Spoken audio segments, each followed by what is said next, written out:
دن ہے. عید الفطر کی قسم یاد نہیں کی, عید میلاد کی قسم قرآن میں اللہ یاد کر رہا ہے. اور اس کی تفسیر اعلیٰ حضرت نے یہ نہیں لکھی, شاہ عبدالعزیز نے لکھی. جس گھر سے وابیت کا چوہا نکلا اسی گھر سے ایمان کا نور بھی اس طرح پھوٹ رہا ہے کہ اللہ کے حبیب علیہ السلام کی عظمت کے ڈنکے وہ خاندان کے لوگ بجاتے ہوئے نظر آ رہے ہیں. تو عرض یہ کر رہا تھا, میلاد کا ذکر اس لیے کر رہا ہوں کہ یہ عیدوں کی عید ہے, یہ عیدوں کی. بلکہ آپ کو کہوں, لوگ 31 کو آمد عیسیٰ مناتے ہیں. اگر جناب عیسیٰ کی آمد ہو انشاءاللہ تو لوگ دیکھیں گے وہ بھی وہ دن منائیں گے جو دن ہم دلاتا ہے کہ یہ میلاد شریف مناتے ہیں, اس کا کوئی ثبوت نہیں ہے, اپنی طرف سے ایک کام بنایا ہوا ہے.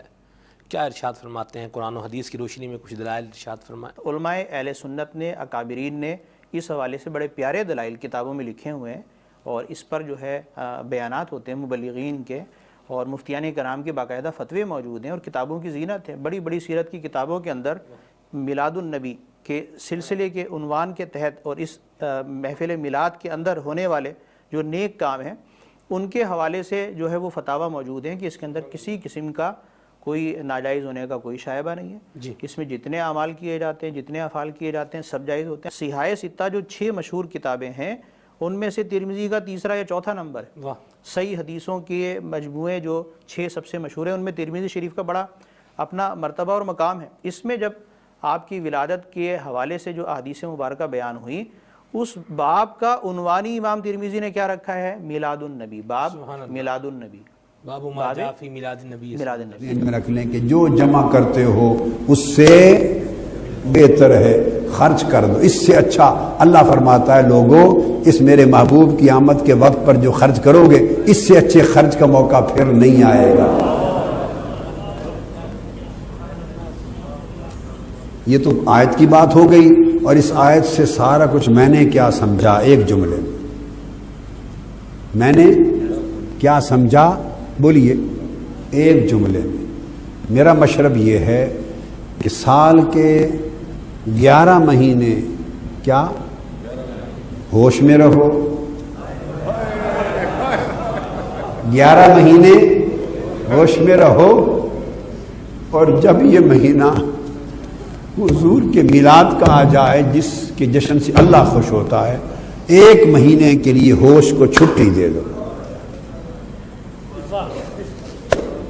عشق میں آ جاؤ, جنون میں آ جاؤ. 11 مہینے عقل سے دوستی رکھ لو, 1 مہینہ جنون سے دوستی, عشق بھی پیچھے رہ جائے گا. النفاق یورث الاعتراض, نفاق ہوتا ہے نا تو وہ اعتراض کو جنم دیتا ہے. تو الحمدللہ ہمارے دلوں میں نفاق نہیں ہے. ہم یعنی کہ آقا کے مخلص غلام ہیں, اگرچہ بے عمل ہیں, بد ہیں, برے ہیں, لیکن ہیں کس کے. تو اس لیے ہم کو آقا کی میلاد پر اعتراض ہمارے دل کے کسی گوشے میں آنا بھی نہیں چاہیے. آئے تو دل کو بھی ڈانٹ دیا کریں کہ خبردار تو مجھے آقا کے دامن سے دور کرنا چاہتا ہے, چل ادھر سے, میں دعوت اسلامی والا ہوں. بد سگی چور سگی مجرم ناکار سگی, اے وہ کیسا ہی سگی ہے تو کریمہ تیرا, اپنے قدموں سے خدا را نہ جدا کیجیے گا, ہو گناہگار پہ احسان مدینے والے. بس آقا ہمیں اپنے قدموں سے جدا نہ کریں. آپ بحث مت کرنا تو انشاءاللہ آپ کامیاب رہیں گے. کوئی اگر بالفرض کوئی مطلب یعنی کہ وسوسے آئیں شیطان کے, تو الحمدللہ بکثرت علماء, کم از کم پاکستان میں تو کمی بھی نہیں ہے, نہ ہند میں کمی ہے, تو علماء اہل سنت سے اپنا وسوسہ دور کروا لیں خلاص. اہل ایمان حضور کے ذکر سے تسکین پاتے ہیں.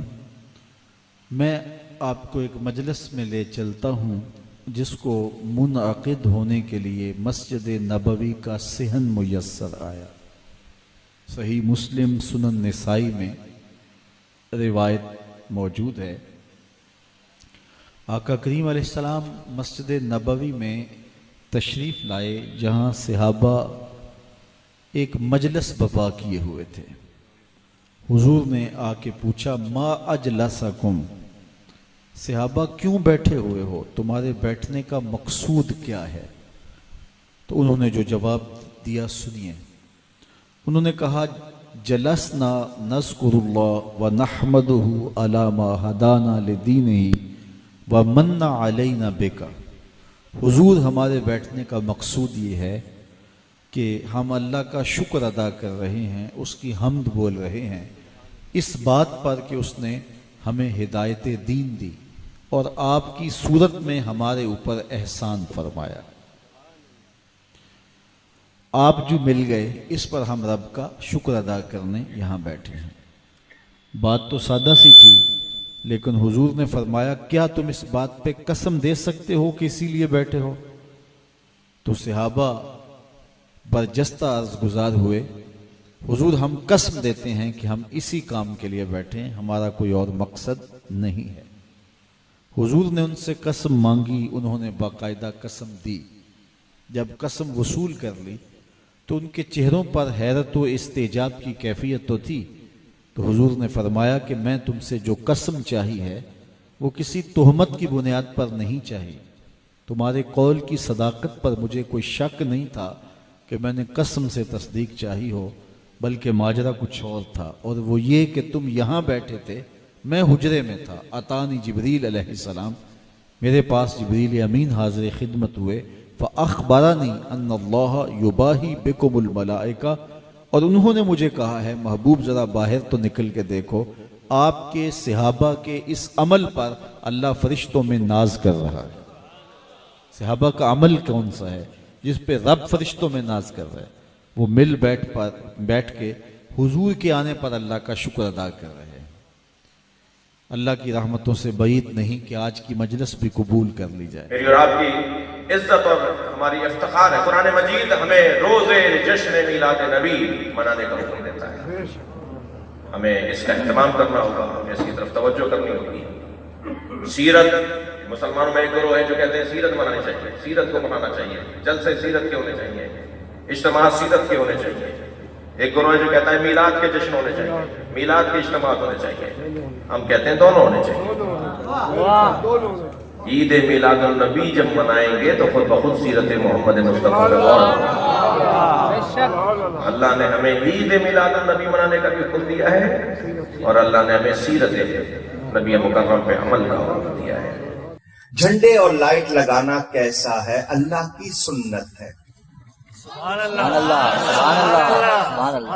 اللہ کی سنت طریقے کو کہتے ہیں۔ اب وہ پھر اس کو زیادہ کہوگا ثبوت کہاں لکھا ہے؟ یہی سوال ہوتا ہے نا، کہاں لکھا ہے؟ تمہاری کتابوں میں بھی لکھا ہے۔ مجھے نہ چھیڑا کرو ورنہ میں چھوڑتا نہیں۔ تمہاری بھی کتابوں میں لکھا ہے، اور میں نے اپنی کتاب میں تمہاری کتابوں کے حوالے دیے ہیں۔ تھانوی صاحب نے جگہ جگہ لکھا ہے۔ اور بولو اور چاہیے؟ شمامت الانبریاء میں نواب صدیق حسن خان نے لکھا ہے۔ اسی لیے کہتا ہوں مجھے نہ چھیڑنا۔ اب کہو گے جی آپ، میں نے کہا اللہ کی سنت، تو یہ بات سن لیں۔ حضور صلی اللہ علیہ وسلم کی والدہ ماجدہ فرماتی ہے جب حضور کی ولادت کا وقت آیا میں نے 3 چیزیں دیکھی۔ فرماتی آسمان کے تمام ستارے سمٹ کر میرے گھر کی چھت پر جمع ہو گئے، جھکے، مجھے لگتا تھا ابھی گر پڑیں گے۔ رب نے چراغاں کیا یا نہیں؟ ہم آسمان کے تارے نہیں توڑ کے لا سکتے، قمقمے لگا کر اسی سنت کو پورا کرتے ہیں۔ فرماتی ہیں آسمان سے فرشتے 3 جھنڈے لائے، ایک کعبے کی چھت پہ لگایا، ایک مشرق میں لگایا، ایک مغرب میں۔ جھنڈے لگانا اللہ کی سنت ہے۔ ہم اتنے ویسے جھنڈے نہیں لا سکتے، ہم جب بھی جھنڈے ہمیں ملتے ہیں لگا کے اسی سنت کو پورا کرتے ہیں۔ آگے سمجھ میں؟ حدیث سنا رہا ہوں، اس میں ایک اور بات بھی ہے۔ فرماتی تیسری چیز وہ کیا دیکھی؟ ساری فضا بھری ہوئی تھی، زمین سے لے کر عرش تک ساری فضا بھری ہوئی، کوئی بیٹھا نہیں تھا، ہاتھ باندھ کے کھڑے ہوئے تھے، فرشتے تھے۔ کون تھے؟ کھڑے ہوئے ہاتھ باندھ کے۔ فرماتی ان کے ہونٹ ہل رہے تھے، میں نے کان لگائے تو آواز آ رہی تھی۔ فرشتوں کی سلامی دینے والی فوج گاتی تھی، جناب آمنہ سنتی تھی یہ آواز آتی تھی، یا نبی سلام علیکہ یا رسول مصطفیٰ جان رحمت پہ لاکھوں سلام۔ فرشتے سلام پڑھ رہے ہیں، سلام اے آمنہ کے لال اے محبوب سبحانی، سلام اے فخر موجودات فخر نوع انسانی۔